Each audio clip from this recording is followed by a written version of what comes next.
Capsicum కర్రీకి 2 క్యాప్సికాలు తీసుకుని ఒక ప్యాన్లో నూనె వేయకుండా 2 చెంచాల వేరుశనగ గుళ్ళు, 1 చెంచా ధనియాలు, 2 చెంచాల నువ్వులు పొడిగానే వేపుకుందాం మసాలా పేస్ట్కి.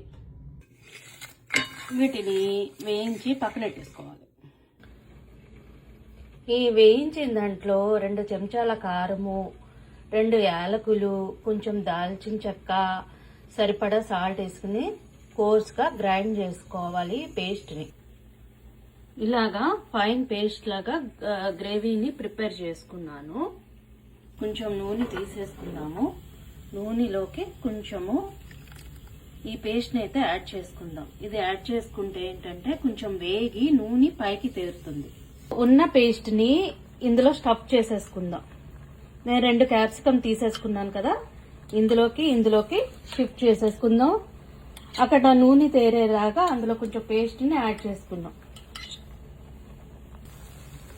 ఇందులోనే కొంచెం వాంగీబాత్ మసాలా పౌడరు, ధనియాల పౌడర్ వేసేసుకొని ఒకసారి బాగా కలుపుకోవాలన్నమాట. 2 to 3 minutes ఇలా కలుపుతూ ఉండాలి. ఈ గ్రేవీని ఆడుకుంటాం కదా, గ్రేవీ ఇందులో ఉండిపోతుంది. అందుకని కొద్దిగా వాటర్ వేసుకుని ఇందులో వేసేస్తూ ఇలా స్టఫ్ చేసేసుకున్నాం కదా ఈ క్యాప్సికమ్ లోకి, దీనిని కూడా పెట్టేద్దాం. ఈ ఆవిరికి దీనికి మగ్గుతుంది. ఈ విధంగా నూనె అయితే పైకి తేలింది.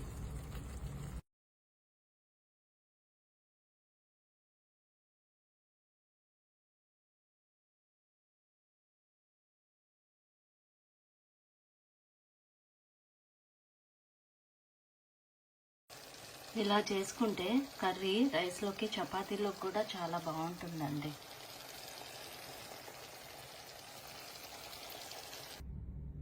గుమ్మగుమ్మలాడే బుట్ట క్యాప్సికమ్ కూర రెడీ అండి. ఇది పన్నీర్ వేసుకుని కూడా చేసుకోవచ్చు, సేమ్ గ్రేవీ, అది కూడా చాలా బాగుంటుంది.